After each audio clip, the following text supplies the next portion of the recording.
Obrigado pela vida do teu filho. Convém que o Senhor cresça, que ele diminua e que nessa noite sejamos plenamente abençoados. Em nome de Jesus. Amém. Graça e paz, igreja. Prazer enorme estar aqui com vocês. Quero, em primeiro lugar, deixar um abraço caloroso do pastor Luizinho, pastor líder ali da nossa igreja em Fortaleza. Parabéns aí para a Igreja Batista Ágape Natal, pelos 5 anos de existência. E nós podemos dizer essa noite que é só o começo.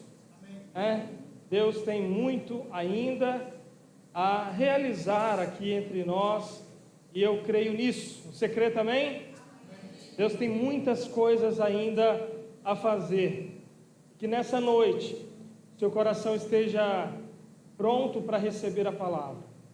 A palavra de Deus, ela vem a nós com um objetivo de nos ensinar, de nos corrigir, de nos confrontar, muitas vezes nos confortar, mas em suma nos conduzir a um lugar aonde essa palavra faz a diferença em nossas vidas, aonde aquilo que nós recebemos de Deus provoca mudança.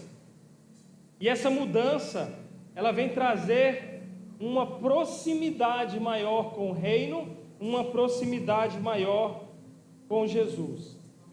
Nessa noite, queridos, eu vou começar falando um pouco sobre essa palavra que o pastor colocou no convite do aniversário, Ebenezer, Se o irmão da mídia já pode colocar aqueles slides lá. A palavra Ebenezer, ela tem um significado, e para muitos de nós entendemos que o significado de Ebenezer é: até aqui nos ajudou o Senhor.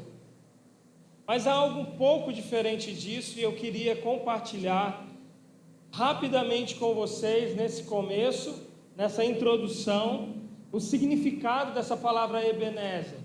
Porque quando o altar foi levantado ali por Samuel, a partir de uma vitória que Israel teve sobre os seus inimigos, ele fez uma declaração, Ele disse: até aqui nos ajudou o Senhor. Mas a palavra Ebenezer, ela vem de duas palavras hebraicas, a palavra Even e a palavra Esra. Even e Esra. Even Esra foi traduzido para a nossa língua como Ebenezer. E o que significa Even Esra? Even no hebraico é pedra e Esra é ajuda. Havia um homem na Bíblia cujo nome dele era Esra, e o seu nome significava ajuda. Vocês devem lembrar de um livro na Bíblia chamado Esdras. Quem não lembra de Esdras? Esdras no hebraico se chama Esra, significa ajuda. Os nomes no hebraico têm sempre um significado. O nome de Esdras significa ajuda. E Esdras, ele estava exilado na Babilônia, e lá no exílio assume um novo rei da Pérsia chamado Ciro. E Ciro declara que Deus havia dado a ele uma missão de reedificar o templo de Jerusalém, porque Ciro, apesar de não ser um hebreu, apesar de não ser um homem de Deus, havia recebido uma ordem de Deus para fazer uma obra.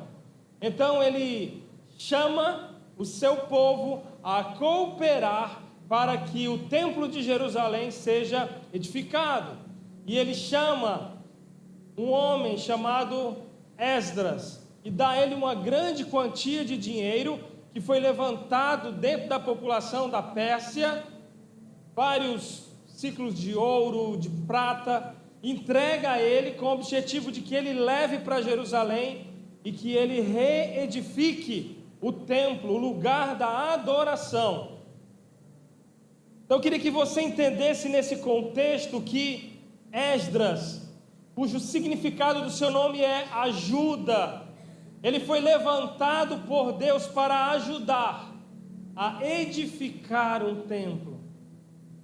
Foi entregue nas mãos de Esdras uma quantia de dinheiro, foi entregue nas mãos de Esdras uma autoridade sobre pessoas, mas foi entregue nas mãos de Esdras uma grande missão, a missão de reedificar o templo. Entendam, queridos, que isso não é algo simples ou comum. O que Esdras estava fazendo era trazendo de volta a dignidade de uma nação para que ela pudesse se reunir naquele lugar. E o nome de Esdras me parece que se traduz na sua história de vida. Um homem que ajuda. Um homem que ajuda a edificar um lugar. Um homem que se levanta com uma missão para ajudar a edificar um lugar. Então, se nós fôssemos olhar para essa palavra lá de 2 Samuel, se eu não estou enganado, para trás um pouquinho, para trás, voltando aí, 1 Samuel 7,12, tomou Samuel uma pedra e a pôs entre Mispa e Sem, e chamou-a Ebenezer. Ebenezer. E ele disse: até aqui nos ajudou o Senhor. Aquele era um memorial de vitória e de gratidão. E eu acho que esse nome Ebenezer, colocado como um marco de memorial e de gratidão, ele serve muito bem para esses 5 anos de história da Igreja Batista Ágape aqui em Natal. É um marco, é um momento, é uma chegada em um lugar onde vocês não teriam chegado se o Senhor não os tivesse ajudado. Se não fosse a ajuda do Senhor, vocês não estariam aqui. E eu quero dizer algo significativo para você. Se não fosse a vida de muitos Esdras e muitas Esdras, homens e mulheres que Deus levantou para ajudar, nós também não teríamos chegado aqui. A obra de Deus, ela se move na mão dos seus filhos. O Senhor tem entregue a mim e a você uma responsabilidade. Deus tem nos dado direção para a sua obra. E quando nós falamos que Deus deu a Esdras a responsabilidade de reedificar o templo, nós queremos dizer que o culto foi restaurado, porque um homem se levantou para ajudar. E ajudar, queridos, não é uma coisa muito comum. Ajudar deixou de ser uma coisa simples e passou a ser a atitude de poucas pessoas, que na grande maioria nós não estamos tão dispostos a ajudar. Mas o Senhor nos levanta como Esdras. O Senhor nos dá um chamado e uma missão para reedificar o templo, para restaurar o culto, para trazer novamente o ambiente glória para a igreja, para que o nome do Senhor seja novamente adorado e exaltado como ele deve ser.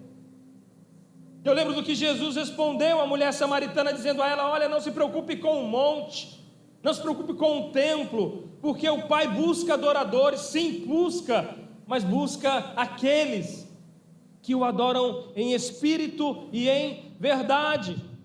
A nossa adoração é a essência, aquilo que sai do nosso coração. Há uma missão entregue a cada um de nós, há uma responsabilidade entregue a mim e a você. Nós não estamos aqui por acaso, não caímos aqui de paraquedas. Todo mundo aqui tem uma história, todo mundo aqui tem um caminho pelo qual chegou nesse lugar. Cada um de vocês vivenciou em suas vidas cristãs coisas, histórias, momentos, coisas boas e coisas não muito boas, e formou e forjou dentro de você quem você é. E hoje muitas coisas que nós fazemos porque compreendemos que as nossas vivências, elas não devem se sobrepor à nossa chamada.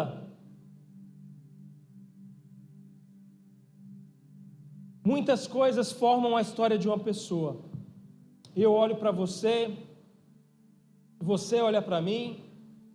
Você pode achar que a minha vida é perfeita, porque eu sou um pregador. Eu posso achar que a sua vida é perfeita, porque eu vejo você muito bem vestido. Acho que você não deve ter tantos problemas assim, que a sua vida é tranquila e sossegada. Mas somente cada um de nós conhece a nossa própria história. Cada um de nós conhece os gigantes que enfrentamos no dia a dia. E não somente os que enfrentamos hoje, mas os que nós já enfrentamos no passado. Quantas vezes fomos feridos, quantas vezes entramos em batalhas e vencemos, mas não saímos daquela batalha sem ser machucados. A vida trouxe para nós muitas cicatrizes. A vida nos impôs coisas que nós não queríamos viver. Há uma história dentro da nossa mente. Há um passado que deve ser considerado. Sim, ele deve ser considerado. Mas eu também quero trazer a palavra de Lamentações 3:21 do grande profeta Jeremias, que diz: quero trazer à memória somente aquilo que pode me dar esperança. E eu quero nessa noite ler com você o que está escrito em 2 Reis, capítulo 5, dos versículos 1 até o 4. É a história de uma menina simples, uma menina que não era como Esdras. Esdras era um sacerdote, Esdras ele era um escriba, Esdras tinha um nome entre o povo. Ser um sacerdote não era pouca coisa, e ser um escriba muito menos. Um escriba era a profissão entre os judeus mais bem remunerada. Eles eram homens muito reconhecidos pelo que eles faziam. Então, quando Esdras assume uma liderança junto ao seu povo, eles conseguem enxergar em Esdras o sacerdote, o escriba, o grande homem, alguém que pode fazer alguma coisa. Mas muitas vezes Deus dá missões a pessoas que nem elas mesmas acreditam nelas. E as pessoas de fora que olham estão esperando até que isso seja feito por outra pessoa. Mas Deus dá uma missão a alguém muito simples, alguém muito comum, alguém até improvável. Eu não sei se você já se sentiu assim, na multidão, um perdido no meio dos outros, em que Deus está usando todo mundo menos você. Que as luzes e as câmeras não estão voltadas para você.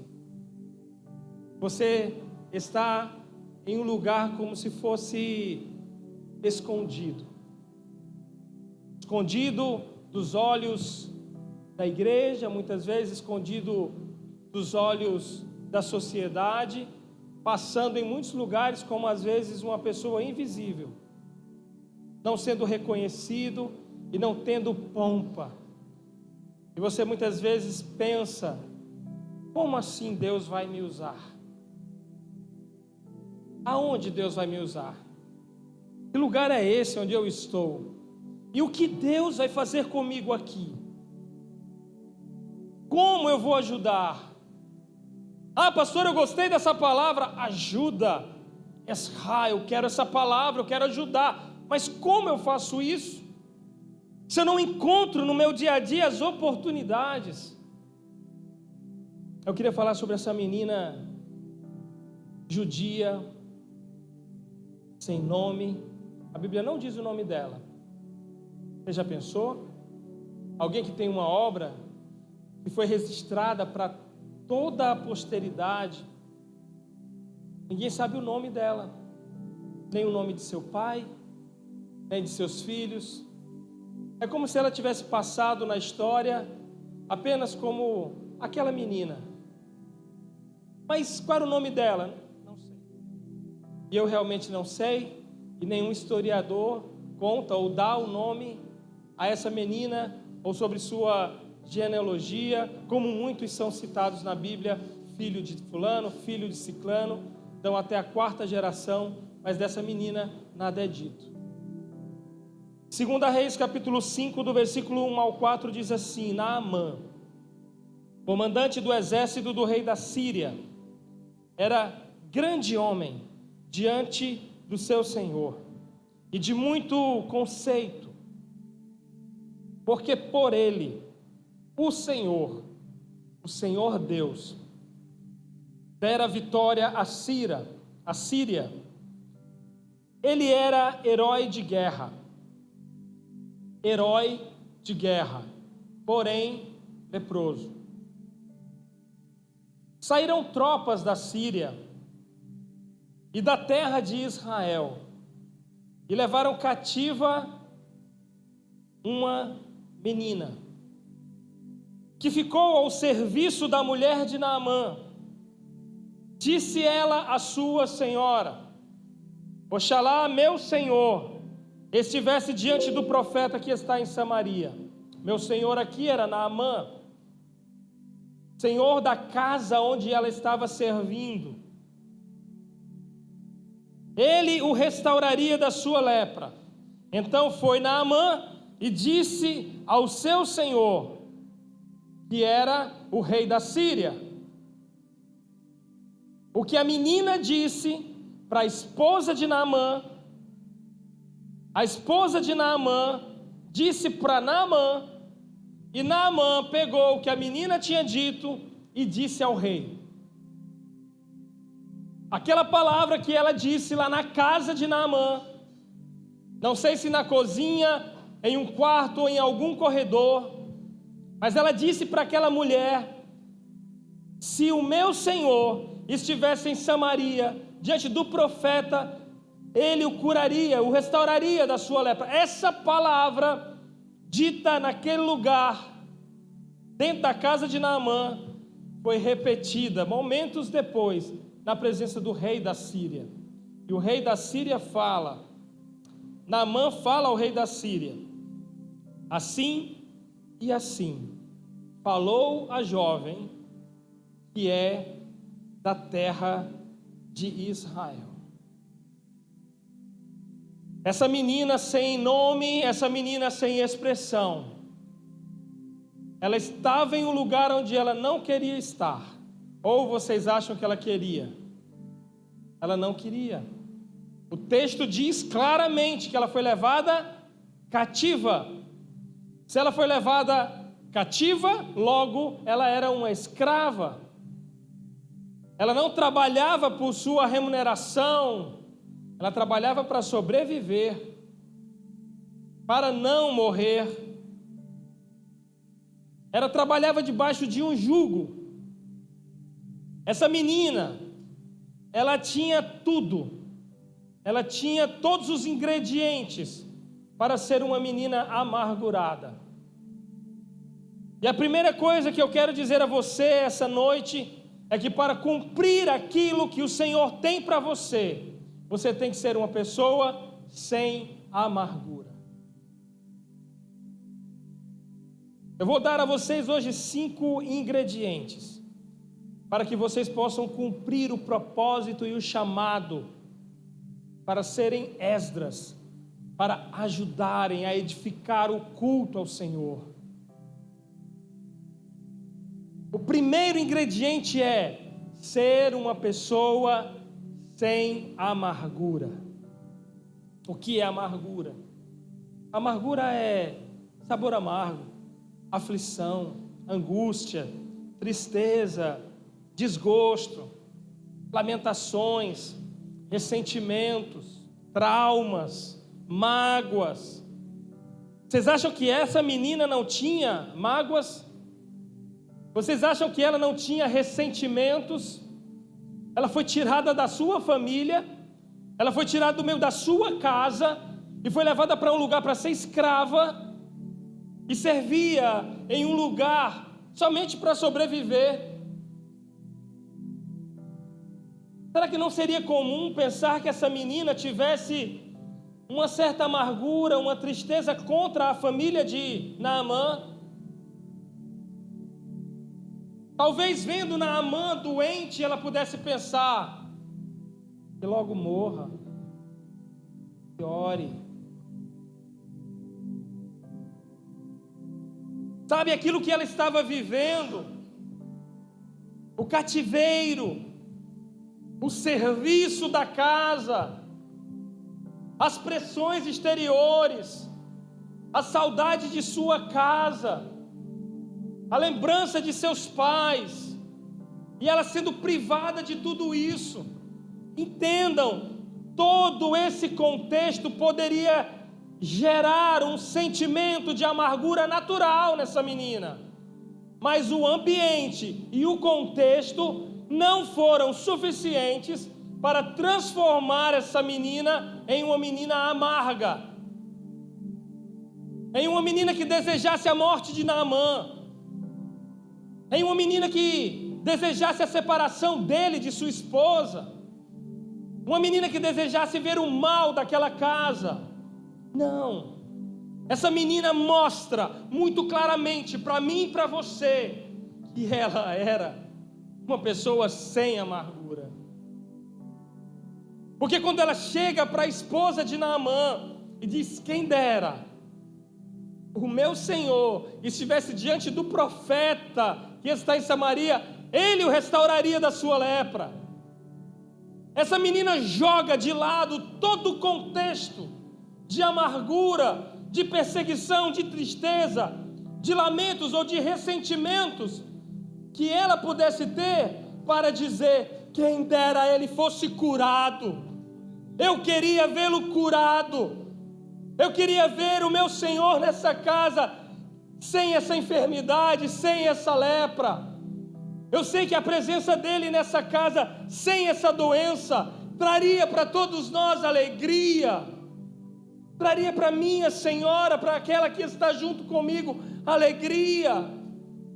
Será que vocês não conseguem imaginar que essa menina, tão próxima da mulher de Naamã, não tenha visto sua senhora muitas vezes chorando e lamentando o fato de seu marido ser um leproso, lamentando a ideia de que seu marido possa morrer a qualquer momento, lamentando que seu marido tenha perdido prestígio junto ao rei por causa da sua doença? Porque o texto diz: ele era herói de guerra, porém leproso. E aquela mulher sofria por causa do seu marido, e aquela menina, tão traumatizada pela vida, tão, torturada pelas circunstâncias da vida, poderia no seu coração desejar o mal, mas ela não fez. Pelo contrário, ela trouxe uma palavra, e a palavra que ela trouxe mudou todo o ambiente, provocou com que a circunstância ao seu redor fosse mudada. Se nós vivermos nas nossas amarguras, nós não vamos provocar mudanças nenhuma no ambiente em que nós estamos, e até podemos provocar mudanças negativas, trazendo a evidência ressentimentos, mágoas, tristezas contra pessoas que te fizeram mal lá atrás, que muitos deles nem fazem mais parte da sua vida. Foram pessoas que deixaram feridas em você, mas que precisam ser perdoadas verdadeiramente, para que você siga a sua vida sem carregar essa mochila que você tem carregado.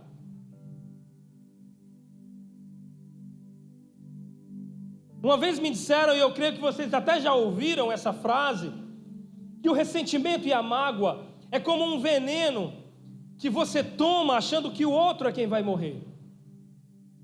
E quem está morrendo é você. É você que está deixando de ser esse instrumento tão poderoso na mão de Deus para transformar o ambiente de doença, o ambiente de enfermidade, o ambiente de divisão, em um ambiente de alegria e de festa. Porque onde o Espírito de Deus está, a alegria, a festa, a fervor, a igreja cresce. Por que que a igreja fica feliz? Porque o Espírito de Deus está se movendo. E quando o Espírito de Deus se move entre nós, nós estamos cheios de alegria. Cheios de alegria. Essa menina não tinha amargura. Não tinha amargura. Primeiro, para você cumprir o propósito de Deus, para você ser uma ajuda para a restauração do culto, como Ebenezer, como a pedra de ajuda, você tem que ser uma pessoa sem amargura. Você pode dizer isso? Diga, sem amargura. Vamos um pouco mais forte. Sem amargura. Isso, você tem que ser uma pessoa sem amargura. Segundo, você tem que ser uma pessoa cheia de fé. Cheia de fé. Hebreus 1:1 diz assim: a fé é a certeza de coisas que se esperam e a convicção de fatos que ainda não se veem. Uau, isso é fé. A fé move-se no contrário da visão humana. Enquanto a visão humana enxerga o problema e a dificuldade, a fé diz: você vai vencer. A fé diz: você vai superar. A fé diz: creia em um Deus que é poderoso para fazer além daquilo que você tem pedido. Creia num Deus que tem poder para transformar o pior pecador em um homem de Deus, em uma mulher de Deus.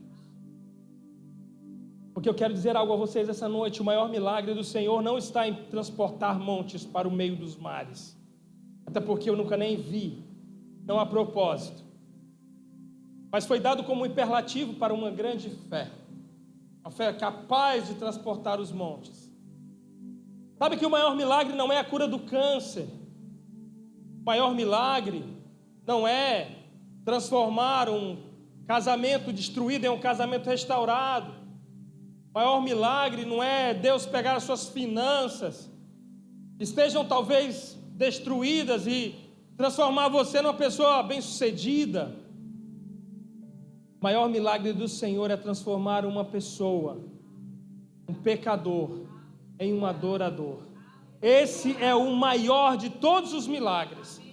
Eu me lembro de um testemunho de um pastor. Ele era pastor de uma grande igreja, mas ele tinha um irmão que era envolvido com crime, com drogas. E um dia ele recebeu um telefonema dizendo que esse seu irmão tinha sido preso na delegacia da Polícia Civil, no centro de Fortaleza. E ele conta que foi na delegacia visitar o seu irmão. Ele diz que quando olhou e viu o seu irmão dentro de uma jaula, com aproximadamente 20 outras pessoas, sem camisa, só de cuecas, ele disse que começou a chorar. Ele disse: Senhor, como pode meu irmão ter chegado nesse ponto? Ele começou a chorar de desesperança. Ele começou a chorar e começou a pensar no seu coração: não tem jeito, para esse não tem jeito, porque eu já fiz tudo, a família já fez tudo, pai e mãe fizeram tudo o que podia por ele, e depois de já ter recebido tudo, olha só como ele está. E aquele pastor conta que naquele momento o Espírito Santo bradou dentro do seu coração dizendo assim: ei, não existe ninguém que esteja fora do alcance das mãos do Senhor. Não existe ninguém, por mais difícil, por pior que seja a pessoa, ou a sua história seja a mais trágica de todas, ele não está fora do alcance das mãos do Senhor. E ele diz que meses depois, um domingo à noite, ele estava pregando em sua igreja, e ele viu quando seu irmão entrou e sentou lá no final. E durante aquele culto, no final do culto, ele fez o apelo como fazia sempre. E durante o apelo, seu irmão levantou e veio à direção dele. E ele disse que desceu e começou a chorar e abraçou o seu irmão na frente do púlpito. E o seu irmão disse assim: mano, me ajuda, eu preciso de você, me ajuda. E nessa noite eu quero dizer a você: eu não sei se você está orando por alguém que há muito tempo não abre o seu coração para o Senhor. não deixe de orar, não deixe de clamar. Não existe ninguém que esteja fora do alcance das mãos do Senhor. Declare uma palavra de fé sobre a vida dessa pessoa. Faça como essa menina fez, uma menina cheia de fé. E ela disse: quem dera ele estivesse em Samaria e encontrasse o profeta, ele o curaria. Aquela menina sabia que não era Eliseu que curava, mas era o Deus de Israel, o Jeová Rafá, o Deus poderoso na batalha. Ele poderia curar Naamã. Essa palavra de fé tem que vir de mim e de você. Nós é quem temos que ser a boca profética na vida dessas pessoas e dizer para elas: Deus pode mudar. Elas não acreditam mais, a família não acredita mais, mas existe na família um homem cheio de fé, uma mulher cheia de fé, que é você. E você vai continuar declarando cura, você vai continuar declarando salvação, você vai continuar declarando restauração, porque o nosso Deus até mortos ressuscita. Quanto mais restaurar a vida de uma pessoa que está viva, Ele é poderoso. E nós somos esse momento, essa pessoa, essa ajuda. Eu sou a ajuda, eu sou Esdras, eu sou Esca, aquele que vai ajudar, aquele que vai ajudar. E a palavra de fé que essa menina declarou, ela fez completamente a diferença. Eu gosto muito do que está escrito em Hebreus 11, porque em Hebreus 11 tem a galeria dos heróis da fé. Lá em Hebreus 11 fala o que é a fé, fala que sem fé nós não podemos agradar a Deus, mas também dá assim o nome de tantos homens e mulheres que foram extraordinários em sua fé. Passa desde Abraão, a Isaac, a Jacó. E eu paro e olho para o versículo onde ele fala de Moisés, porque o que ele fala de Moisés é muito significativo. Ele diz assim: pela fé ele abandonou o Egito. Olha só o que é de profundidade nessa declaração. Pela fé ele abandonou o Egito. O Egito para nós cristãos é uma figura de lugar do pecado. Pela fé Moisés abandonou o Egito. E aquele versículo termina dizendo assim: e ele permaneceu firme como quem vê aquele que é invisível. E ele permaneceu firme como quem vê aquele que é invisível. E ele permaneceu firme como quem vê aquele que é invisível. Nós só poderemos permanecer firmes se nós caminharmos nessa caminhada cristã como quem vê aquele que é invisível. Quando nós chegamos na igreja, nós sabemos o que declara a palavra, que o Senhor está aqui, mas muitos de nós não crê mais nisso. Muitos de nós esquecem que Jesus está nesse lugar. É mais fácil você se arrepiar se eu dizer que tem um anjo aqui, do que você arrepiar se eu disser que Jesus está aqui. Porque parece que para muitos da cristandade, Jesus é uma pessoa comum. Queridos, Jesus não é uma pessoa comum. A sua presença não é comum. A sua presença transforma. A sua presença comove o nosso coração e nos move. Não somente comove, mas Ele nos move e nos leva a fazer coisas que antes para nós eram impossíveis. Mas com Ele, com Jesus, nós podemos fazer todas as coisas. Mas nós precisamos caminhar como Moisés, cheio de fé, permanecendo firmes, como quem vê aquele que é invisível. Eu não sei como está a sua fé, não sei se você está com uma fé tão pequena, tão abalada por circunstâncias, mas eu quero dizer para você essa noite que o Senhor restaura a tua fé, que Ele te leva a uma condição de ser um homem cheio de fé, um homem com a autoridade da palavra de Deus para declarar salvação, um homem para orar pelos enfermos, um homem para orar por famílias, um homem para orar por presos, um homem para orar por drogados, alguém que pode realizar no reino, não porque é ou porque pode, mas porque Deus o capacita para fazer, como capacitou Esdras e o levou a edificar o templo. Deus vai usar a mim e a você para edificar o culto ao Senhor, para levantar um altar de adoração. Primeiro, nós temos que ser sem amargura. Segundo, nós temos que ser cheios de fé. Diga, cheio de fé. Cheio de fé. Terceiro, você tem que ser cheio de compaixão. O que é compaixão, pastor? Compaixão é o que nós sentimos, entenda essa definição. Compaixão é o que sentimos ao ver outra pessoa passando por uma situação difícil. A compaixão, nos impulsiona a agir, a ajudar, a confortar a pessoa que está sofrendo. Há um texto na Bíblia que diz que nós devemos nos alegrar com os que se alegram e chorar com os que choram. É muito mais fácil se alegrar com os que se alegram do que chorar com os que choram, porque a compaixão não é um sentimento comum. Qual é o sentimento comum que se opõe à compaixão? Indiferença. Indiferença. Ei, menina, o teu senhor, Naamã, sofre de lepra. Problema dele. Ele que se vire. Ele não tem dinheiro. Compre remédios. Ele não tem amigos. Peça ajuda aos seus amigos. Isso é indiferença. Alguém para cumprir o chamado de Deus para a igreja tem que ser alguém cheio de compaixão.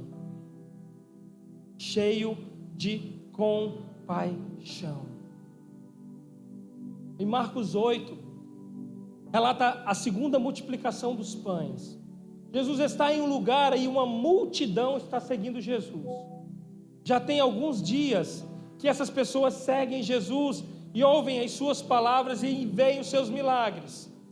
Jesus se volta para os seus discípulos e diz assim: eu tenho compaixão dessas pessoas, porque elas estão há dias aqui no deserto, elas não comeram até agora, e se eu as despedir, elas vão levar dias para chegar em casa. Eu sinto compaixão dessas pessoas. De quem nós temos sentido compaixão? Por quem esse sentimento tem tocado o meu e o seu coração? Você tem sentido compaixão de quem? Nós estamos vivendo os tempos finais, e o coração de muitas pessoas está congelado. As pessoas não se compadecem mais umas das outras, não se envolvem nos problemas que não são seus. É tanta coisa acontecendo que você se sente incapaz de ajudar.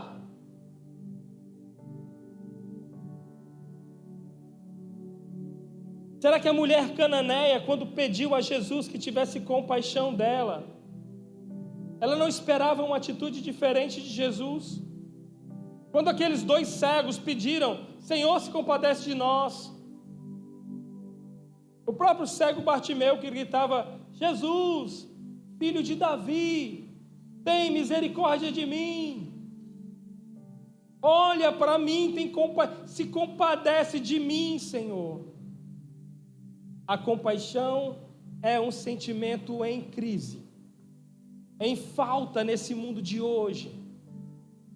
Nós vemos pessoas sofrendo, muitas vezes dentro da nossa própria família, e nós não nos compadecemos delas, não nos envolvemos com o seu problema, não damos uma assistência, não fazemos uma ligação.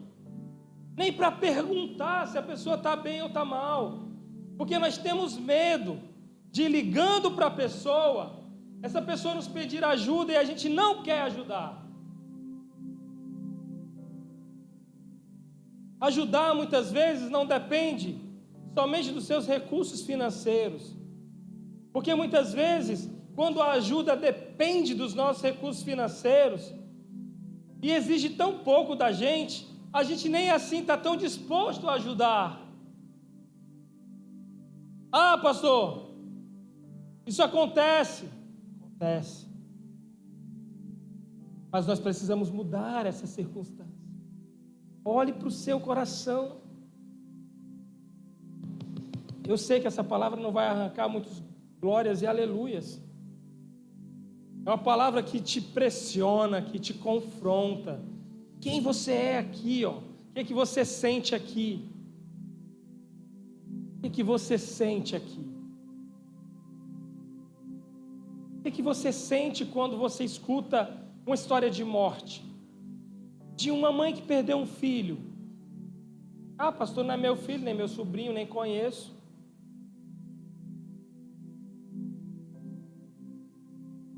Quando Jesus ia entrando na cidade de Naim, vinha saindo um enterro. Jesus não conhecia aquela mulher. Jesus não conhecia aquele moço. Mas o texto diz que ele se moveu de íntima compaixão. Que ele se compadeceu do choro daquela mãe, do choro daquelas pessoas que seguiam aquele caixão. Porque se tem um choro dolorido, é o choro de uma mãe que perde um filho.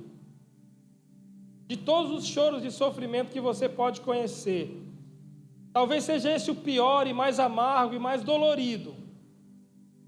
E Jesus se compadece daquela mulher e se aproxima dela. E se aproxima dela. Ah, pastor, mas o que eu vou fazer quando eu ver? Eu vou ressuscitar? Eu não sei se eu vou orar. E aí, vai ressuscitar ou não? Não sei. Mas muitas vezes nem nos aproximar, nós nos aproximamos. Nem oferecer o nosso ombro. Sabe? Uma vez aconteceu uma coisa comigo que me deixou muito triste comigo mesmo. E eu quero contar isso para vocês não como um testemunho, mas como um testemunho. Vocês sabem a diferença, né? O testemunho é de vitória. O testemunho é de vergonha. Fazem alguns anos, um determinado dia no meu devocional, eu li uma palavra sobre Jesus e sobre o que ele estava fazendo ali com aquela multidão. Não lembro qual era exatamente a passagem. Mas Jesus usou de misericórdia com a pessoa. Aí na minha oração devocional, eu peguei e disse assim: Senhor, hoje, durante esse dia, me dê a oportunidade de ajudar alguém, de eu ser bondoso, assim como o Senhor foi. Então, que às vezes passa o dia e você não tem uma chance. Mas eu disse: Senhor, me ajuda, me dá uma oportunidade de abençoar a vida de alguém. E aí eu terminei meu devocional, saí de casa e fui resolver um assunto no banco, na Caixa Econômica, no centro de Fortaleza. Entrei, peguei minha senha lá para frente, tinha bem umas 40 pessoas na minha frente. Então eu peguei e saí. Em frente ao banco tinha uma banquinha de lanche, cachorro quente, essas coisas. E eu me aproximei ali e pedi um lanche, um sanduíche e um suco.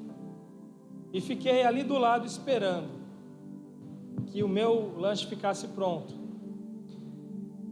Enquanto eu estava esperando ali, distraído, olhando o celular, chegou um rapaz e disse assim: moço, você pode pagar um lanche para mim? E eu, na hora, meus irmãos, eu disse assim: não, infelizmente não posso. E aquele rapaz simplesmente foi embora. Ele não pediu mais a ninguém. Eu pensei, pô, podia ter pedido para outra pessoa, foi embora. Irmãos, na mesma hora, eu ouvi aquela voz dentro de mim, se foi do Espírito Santo, ou da minha consciência, ou de quem, eu não sei, mas bem forte: você não pediu para hoje você abençoar a vida de alguém, para você mostrar misericórdia por uma pessoa, porque na primeira chance que você teve, você não fez isso? E eu disse, uau. Irmãos, eu tinha dinheiro para pagar um lanche para ele, eu tinha como eu fazer isso, e eu não fiz. Pastor, e por que você não fez? Eu já disse para vocês que era um testemunho, eu não me orgulho, eu me arrependo disso que eu fiz lá atrás.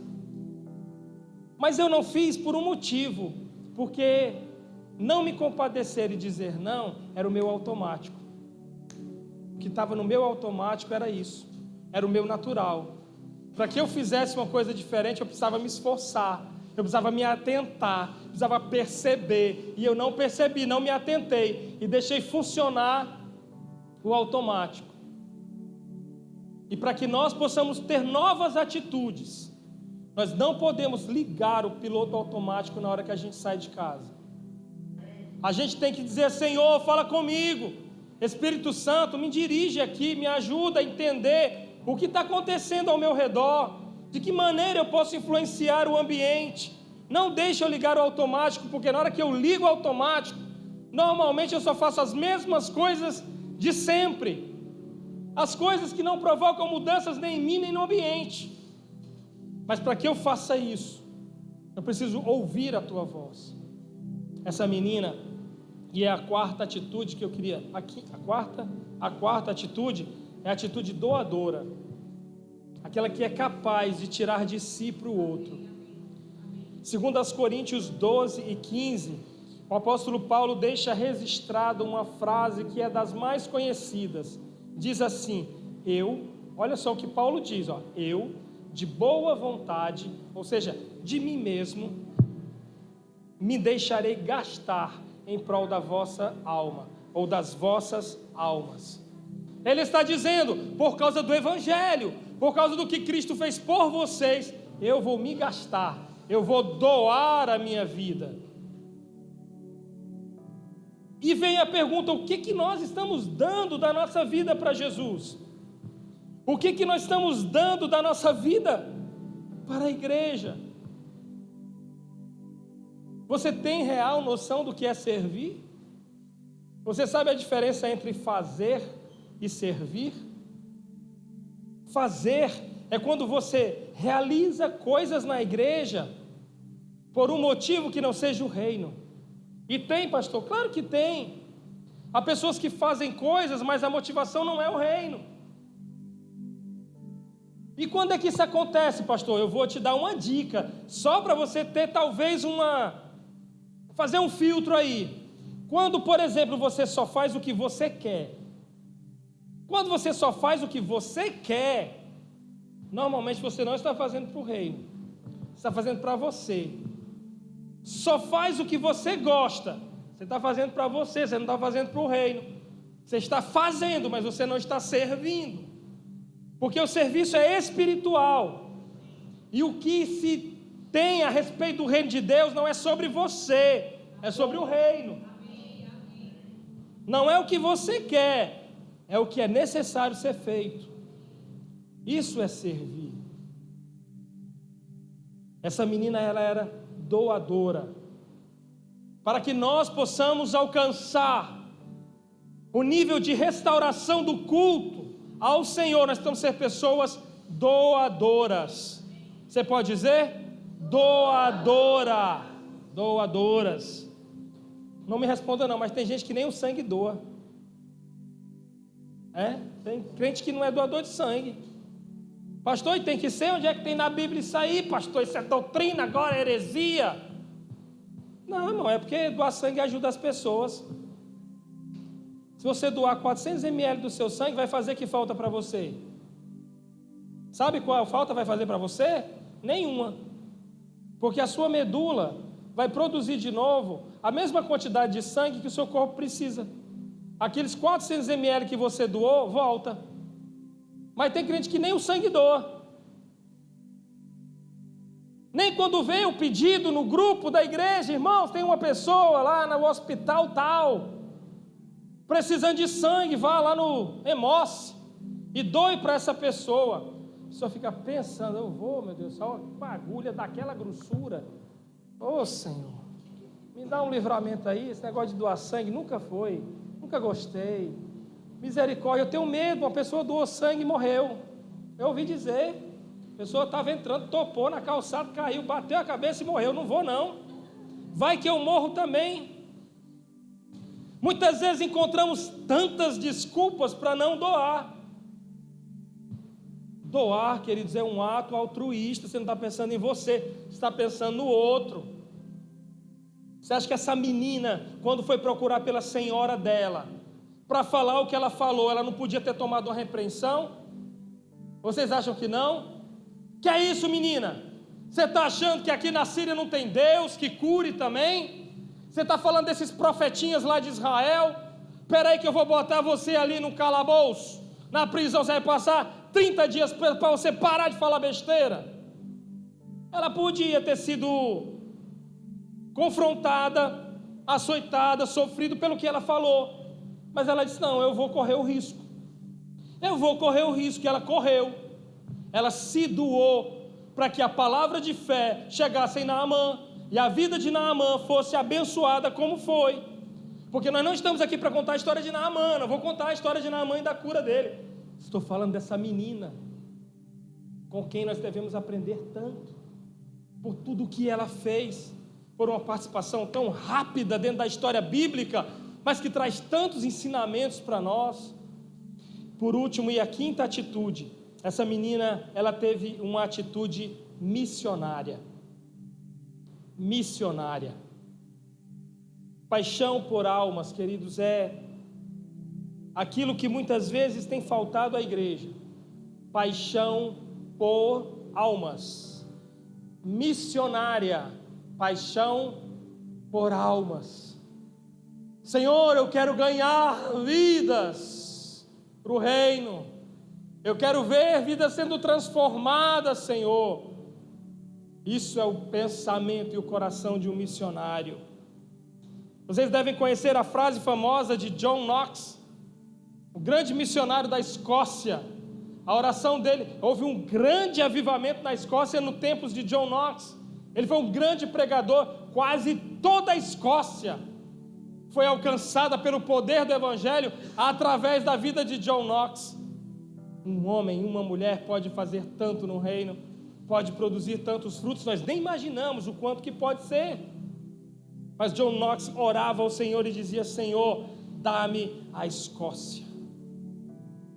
Dá-me a Escócia. Entrega, Senhor, as almas dessas pessoas às mãos da tua igreja. Faz com que essa nação se renda aos teus pés. Ele orava pela Escócia. Há um outro grande missionário e pregador chamado Matthew Henry. Ele dizia, sinto mais em ganhar uma alma para Cristo do que milhares de dólares. Uau! Essa frase parece até ser clichê, né? Mas ela vem do coração, trazendo com ela toda a verdade de uma fé transformadora e poderosa, que é poderosa não somente para transformar o outro, mas para mudar quem ele mesmo era. Eu prefiro ganhar uma alma, Senhor, para ti, do que milhares de dólares. É uma grande frase. Há uma frase de uma missionária, Enrica Martini, que foi missionária na Índia. Ela dizia, ela chegou na Índia sozinha, uma garota missionária, e ela disse, aqui, Senhor, eu quero ser inteiramente gasta por ti, nesse país, nesse lugar, para alcançar essas pessoas, para que nós possamos nos mover dentro do plano de Deus para mim e para você, para a restauração do culto, para a construção do templo, para sermos Ebenezer, pedra de ajuda. Nós precisamos de 5 atitudes: sermos pessoas sem amargura, pessoas cheias de fé, pessoas cheias de compaixão, doadoras e missionárias. Essas 5 atitudes estavam nessa menina. Um dia eu ouvi um pastor pregando, um pastor adventista inclusive, ele estava pregando, eu estava ouvindo a pregação dele, porque eu gosto da pregação daquele homem. Ele tem algumas coisas teológicas que eu não concordo, mas o pastor Alejandro Bulhon estava pregando lá, e eu ouvindo, ele dizia assim: uma vez, um homem estava assistindo um culto, um cadeirante, e assistindo aquele culto, no final daquele culto, o pastor convidou à frente as pessoas que quisessem tomar uma decisão por Jesus. Aquele homem, numa atitude diferente, ele desce da sua cadeira, ele não tem pernas, ele só tinha o corpo da cintura para cima, e ele vem com as suas mãos no meio da igreja, chamando a atenção de muitas pessoas. Ele vem até próximo do púlpito e pergunta assim para o pastor: pastor, Deus aceita um homem só pela metade? E aquele pastor, pela direção de Deus e sabedoria do Espírito, ele disse assim: sim, Deus aceita um homem pela metade que se entrega por inteiro, mas Deus não aceita um homem inteiro que se entregue pela metade. E essa palavra muda muito o que nós pensamos a respeito daquilo que somos. Quem somos nós? Somos pessoas inteiras que temos nos entregue pela metade? Ou podemos fazer uma entrega maior e melhor do que a que temos feito? Podemos dizer: Senhor, há mais em mim para ti, Senhor. Eu tenho algo mais que eu posso fazer. Tem algo em mim que ainda clama por ti, que não foi entregue no teu altar. E eu quero entregar no teu altar tudo. Eu quero deixar nessa vida e na minha história tudo. Eu não quero ter arrependimentos quando eu estiver no meu leito de morte, sem esperança de sair dali e olhar para trás e dizer: Senhor, eu poderia ter feito tanto no teu reino e nunca fiz. Tenho tanta vontade de sair daqui para fazer, mas não posso mais. Não, queridos, não vamos deixar esse dia existir nas nossas vidas. Não. Nós vamos nos entregar por inteiro ao Senhor e dizer: Senhor, não importa o que fizeram comigo lá no passado, se me levaram cativo, se zombaram de mim, se não deram a mim o valor que eu tenho, e eu sei que eu tenho valor em Ti, Senhor, mas eu não vou deixar a mágoa, a frustração ou a tristeza dominarem o meu coração e me transformar numa pessoa que se entrega pela metade, que tem medo. Não, eu quero ser uma pessoa livre no Senhor, livre no Senhor. Eu quero nessa hora fazer uma oração por mim e por você, uma oração de entrega, uma oração que diz: Senhor, eu tenho mais. Sabe, não é que eu estivesse guardando, Senhor, para algum momento, não, mas eu tenho mais para Te entregar. Eu tenho muitas vezes feito a Tua obra com amor, Senhor, mas eu tenho feito bem menos do que eu poderia. E eu quero que o Senhor me encoraje nessa noite a fazer mais. Queria que você ficasse de pé nessa hora, vamos orar juntos. Eu quero que você entenda que essa palavra tem a ver com você e com o reino de Deus, sobre o que verdadeiramente é Ebenezer, o que é ser ajuda, o que é ser uma mão que se estende para restaurar um culto. Eu vou pedir a vocês uma coisa: depois, quando chegar em casa, vocês leiam o capítulo 10 de Esdras. Esdras faz uma oração. É uma oração das mais lindas e comoventes. Confissão de pecado. Ele confessa o pecado daquela nação. Ele faz uma declaração de reposicionamento. Ele diz: olha, Senhor, nós como nação erramos nisso aqui, mas nós vamos nos corrigir. E eu te peço o teu mover, Senhor, venha sobre nós como uma nação e restaura o teu culto nesse lugar, restaura os teus sacerdotes, restaura o teu povo, levanta uma nação encorajada a fazer aquilo que é preciso ser feito. Não é o que eu quero fazer, não é o que você quer fazer, não é o que você gosta de fazer, é o que é necessário ser feito. Eu sei que decisões precisam ser tomadas na minha vida, porque eu reconheço que há coisas em mim que estão limitando o agir de Deus. Pai, em o nome de Jesus, nós como teu povo, como a tua igreja, nos colocamos diante do teu altar essa noite, não como uma noite comum, não como um dia ou mais uma oração, mas nós queremos nessa noite declarar algo muito profundo, Senhor, a respeito de quem somos no teu reino, e queremos te pedir pelo mover do teu Espírito, Deus, de uma maneira tão poderosa, que venha mexer com as nossas estruturas, que venha abalar as nossas convicções, que venham trazer ao nosso coração a estrutura de fé tão forte, tão poderosa, que nos confronte com as mudanças que eu preciso ter, para que eu possa ser uma bênção nas tuas mãos, para que eu possa ser essa pessoa sem amargura, para que eu possa ser essa pessoa cheia de fé, para que eu possa ser essa pessoa cheia de compaixão, para que eu possa ser essa pessoa doadora, para que eu possa ser um missionário, uma missionária, aonde eu estiver, eu possa declarar a tua palavra, pelo poder do teu Espírito eu fale o teu nome, Jesus, que é o nome poderoso, que é o nome sobre todo nome, porque diante do teu nome, Senhor, se dobra todo o joelho que há nos céus e na terra. O teu nome tem poder, Senhor, para transformar o mais vil pecador.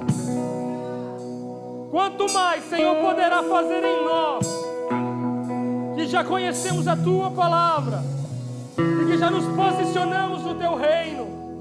Levanta homens e mulheres aqui, Senhor, encorajadas da palavra, determinadas a fazer a tua obra, determinadas a cumprir o teu chamado. Oh Espírito de Deus, vem se move.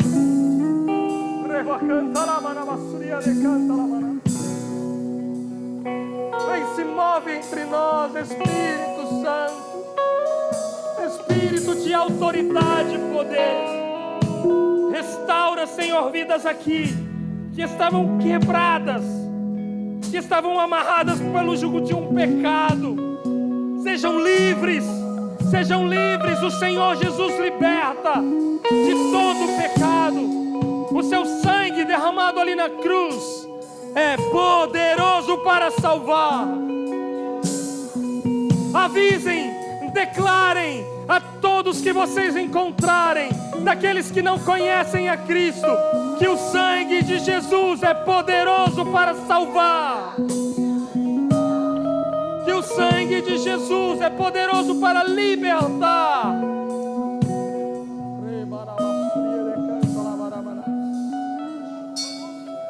Senhor, eu declaro a bênção sobre o teu povo nessa casa. Que o teu Espírito Santo venha se mover nesse ambiente. Venhamos a ser, Senhor, cheios do teu Espírito, cheios da tua autoridade, da tua palavra. A tua igreja ali em Jerusalém, Senhor, quando ela foi cheia do teu Espírito, ela foi outra. Ela se moveu na autoridade. Ela pode dizer àqueles que chegaram a eles: não tenho prata nem ouro, mas o que eu tenho te dou em nome de Jesus. Que nós possamos declarar a bênção na vida das pessoas, em nome de Jesus. Em o nome de Jesus.